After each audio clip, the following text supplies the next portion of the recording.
Halo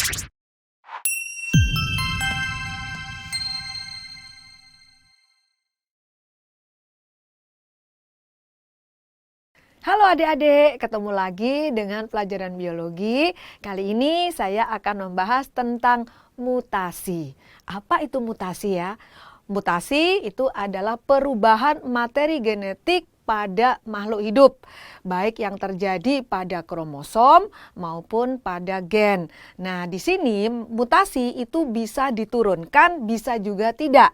Kapan mutasi diturunkan? Jika dia terjadinya itu adalah pada sel gamet atau sel kelamin.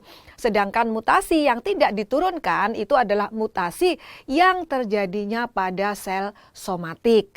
Nah, adik-adik, kali ini saya akan mengajak adik-adik untuk membahas mutasi gen terlebih dahulu. Apa yang maksud dengan mutasi gen? Mutasi gen adalah perubahan materi genetik pada gen ya. Oke, jadi mutasi adalah perubahan ya. Jadi perubahan materi genetik pada gen ya. Jadi itu adalah mutasi gen. Lalu apa penyebabnya? Oke ya. Jadi mutasi gen itu nanti kita akan coba lihat ada berdasarkan apa? Berdasarkan faktor penyebabnya terlebih dahulu. Nanti mutasi gen itu ada 3 ya. Oke, yang pertama kita coba dari berdasarkan. Nah ya, berdasarkan penyebabnya. Nah, mutasi gen itu nanti dibagi menjadi 3. Oke ya. Yang pertama ini adalah A. Ini penggantian. Oke ya. Berdasarkan penggantian basa nukleotida ya. Jadi di sini ceritanya nukleotidanya itu mengalami perubahan pada basa nitrogennya. Adik-adik tentu ingat basa nitrogen itu kan ada 4 macam ya. Jadi ada adenin, ada guanin, ada sitosin, ada timin.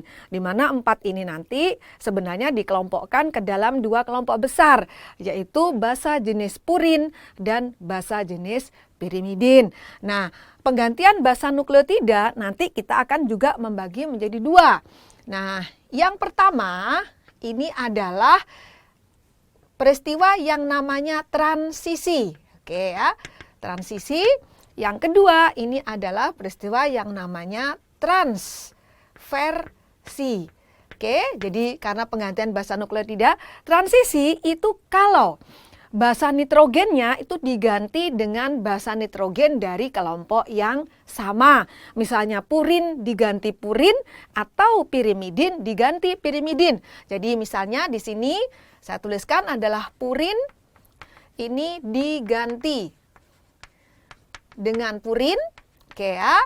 Kemudian yang satu lagi adalah bagaimana kalau yang diganti adalah pirimidin diganti dengan pirimidin juga. Nah, yang tergolong dalam kelompok purin itu adalah adenin dan guanin. Jadi otomatis di sini berarti nanti A adenin, ini ada G. Nah, mereka digantikan, saling menggantikan ya. Itu namanya transisi. Sementara kalau yang pirimidin diganti pirimidin, kita tahu bahwa yang termasuk pirimidin adalah sitosin dan timin. Jadi di sini ada S atau C ya. Nah, biasanya C ya, C, dan di sini ada T. Nah, mereka saling menggantikan. Ini adalah contoh transisi. Jadi adenin menggantikan guanin atau digantikan dengan guanin. Nah, atau sitosin menggantikan timin dan sebaliknya. Nah, sementara kalau transversi ini adalah purin diganti pirimidin atau pirimidin diganti dengan purin. Jadi purin, nah ini diganti atau menggantikan dengan pirimidin. Otomatis di sini pilihannya nanti adalah adenin ya. Adenin ini diganti atau menggantikan sitosin, atau adenin ini bertukar dengan timin. Bisa juga, misalnya di sini guanin menggantikan atau digantikan oleh sitosin, atau guanin ini nanti menggantikan atau digantikan dengan timin. Nah, contohnya seperti apa? Misalnya, ini contoh saya memiliki satu deretan nukleotida ya. Jadi di sini ada C, A, T, kemudian T, A, kemudian G, A, S. Nah, ya, misalnya seperti ini. Nah, di sini kalau misalnya ternyata ini aslinya ya. Jadi di sini yang asli. Terus DNA asli. Nah, terus kemudian di bawahnya misalnya adalah DNA mutan. Oke. Maka kalau misalnya di sini sama. Ini CAT ya. Terus kemudian di sini menjadi TAT. Terus di sini ada, oh ini S-nya diganti C aja adik-adik ya. Jadi ini C, nah ya. Terus kemudian di sini adalah CAC, oke? Nah, adik-adik bisa lihat bahwa tadi di sini CAT, di sini sama, ya. Nah, terus kemudian di sini TAA. Oh, ternyata di sini ada TAT. Jadi ini A diganti oleh T. A diganti oleh T berarti di sini terjadi peristiwa adalah transversi. Karena apa? Karena purin diganti dengan pirimidin. Terus kita lihat di sini GAC.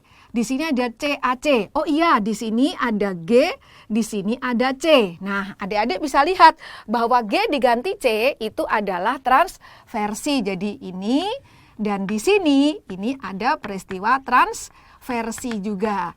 Nah, adik-adik, ini adalah mutasi gen di mana penyebabnya adalah karena penggantian basa nukleotida. Berikutnya itu yang kedua, ini adalah pergeseran ya. Jadi yang B ini adalah pergeseran kerangka ya, kerangka nukleotida. Jadi kenapa bisa bergeser? Karena ada penambahan atau pengurangan atau penyisipan. Nah, di sini ada 4 macam adik-adik yang menyebabkan pergeseran kerangka.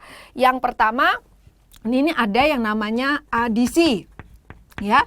Adisi ini berarti di sini penambahan. Penambahannya di mana? Penambahannya itu bisa di depan atau di ujung atau di pangkal ya. Kemudian yang kedua, ini adalah insersi. Oke, insersi. Insersi ini penyisipan. Menyisip itu berarti bukan di ujung atau di belakang ya, Dek. Penyisipan itu berarti di tengah. Kemudian yang ketiga, ini adalah duplikasi. Duplikasi berarti penggandaan. Ya, penggandaan artinya nanti basa nukleotidanya itu ada yang double. Penggandaan. Terus yang keempat, ini adalah delesi. Delesi berarti di sini ada pengurangan. Oke ya. Nah, adik-adik ada 4. Bagaimana supaya ingat? Nah, ada cara supernya. Kita lihat ya. Solusi Kuiper untuk melihat apa sih penyebab dari, mengingat penyebab dari pergeseran kerangka nukleotida, yaitu 2 adik ingin pakai dasi. Oke ya. 2 adik ingin pakai dasi ya. Di sini ada duplikasi, di sini ada adisi, kemudian di sini ada delesi ya. Itu jadi 2 adik ingin pakai dasi. Insersi. Nah, kemudian ada duplikasi, ada insersi, ada delesi ya. Jadi supaya adik-adik ingat ini ada cara supernya. Yang ketiga itu adalah mutasi ganda 3. Mutasi ganda 3 berarti ada penambahan ya. Jadi ada penambahan langsung basa nitrogen sebanyak 3 secara bersamaan. Nah, adik-adik, ini tadi untuk pergeseran nukleotida ya, kerangka nukleotida ada 4 kan, ada adisi, ada insersi, duplikasi, dan delesi. Ini contohnya, jadi kalau adisi itu nambah di depan atau di belakang, di ujung atau di pangkal. Misalnya seperti ini, kebetulan huruf C ini ya, jadi bahasa C saya tambahkan di depan sehingga A itu bergeser ke belakang. Ini namanya adisi. Terus kemudian insersi. Nah, insersi ini adalah penyisipan. Jadi nambahnya di tengah. Misalnya seperti ini mula-mula ACG, CGG. Nah, di sini di antara C dan G ini saya sisipkan basa T. Nah, maka di belakang T itu nanti akan bergeser sehingga si A ini menjadi tidak ada temannya. Jadi dia berdiri sendiri. Oke. Nah, kemudian duplikasi. Namanya duplikasi berarti digandakan. Di sini misalnya depannya diawali dengan A, huruf A, maka di sini ditambahkan juga A. Jadi A-nya menjadi double. Ini yang disebut dengan duplikasi. Otomatis ini juga akan menggeser kerangka nukleotida ke belakang. Ini A-nya menjadi sendirian. Terus kemudian delesi. Yang namanya delesi itu berarti ada yang hilang. Nah, misalnya contoh adalah yang A. A-nya hilang. Ini saya kasih tanda, A-nya hilang. Maka di sini menjadi apa? C-nya maju ke depan. Jadi C, G, C ini ditarik ke depan sehingga di sini menjadi kekurangan satu basa nitrogen. Jadi semuanya ini menyebabkan pergeseran. Yang ketiga ini adalah mutasi ganda 3. Jadi di sini ceritanya kalau mutasi ganda 3 berarti yang ditambahkan atau dikurangkan itu adalah sebanyak 3 basa nitrogen sekaligus. Jadi misalnya awalnya seperti ini adik-adik, terus kemudian disisipkan CAT. Nah ya, di tengah. Sini berarti ini nanti akan bergeser ke belakang menjadi lebih panjang karena ada penambahan 3 basa nitrogen sekaligus. Nah, kemudian yang berikutnya macam mutasi gen berdasarkan pengaruh mutasi terhadap jenis protein yang dihasilkan ya. Jenis protein yang dihasilkan ada 3 adik-adik. Yang pertama adalah mutasi salah arti. Kok bisa salah arti? Kita lihat di sini ada kodon, kemudian ada asam amino, ada metionin, lisin, fenil, glisin. Setelah ada UAA berarti di sini adalah kodon stop berhenti. Nah, di sini urutan ini kan harus sama supaya menghasilkan protein yang sama. Tetapi ternyata di sini huruf dari awalnya adalah GGC diganti menjadi AGC. Jadi G-nya ini berubah menjadi A. Ternyata itu juga menghasilkan protein yang berbeda adik-adik. Yang tadinya glisin hanya diubah satu huruf dia menjadi serin. Otomatis jenis protein yang dihasilkan nantinya akan berbeda. Ini yang disebut dengan mutasi salah arti. Nah, yang kedua, mutasi tanpa arti. Nah, ini biasanya terjadi ketika di tengah-tengah proses pembuatan protein ditambahkan kodon stop. Sehingga semua yang setelah kodon stop berhenti. Jadi prosesnya belum selesai sehingga dihasilkan protein bahkan mungkin belum jadi protein sudah berhenti. Kita lihat. Jadi di sini sama, mula-mula ada metionin, lisin, fenilalanin, glisin, kemudian baru ada kodon stop. Tetapi ternyata setelah yang kedua, setelah metionin, ternyata yang muncul adalah UAG. Nah, UAG ini adalah suatu kodon stop. Otomatis kalau di sini muncul kodon stop, maka basa kode-kode genetik di belakangnya itu langsung berhenti, tidak lagi dilanjutkan adik-adik, sehingga proses pembentukan proteinnya berhenti. Makanya dikatakan tanpa arti.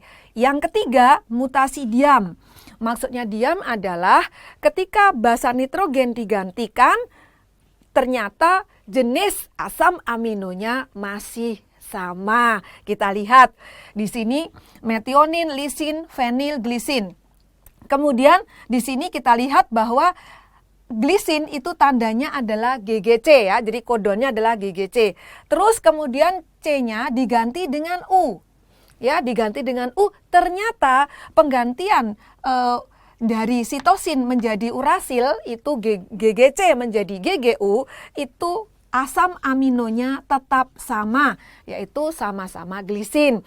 Ini yang disebut dengan mutasi diam, sama saja dengan tidak ada mutasi, meskipun yang diganti satu huruf, tetapi di sini jenis asam aminonya tetap sama. Jadi berbeda dengan yang salah arti. Kalau salah arti begitu diganti satu, ternyata dia mengubah jenis asam aminonya.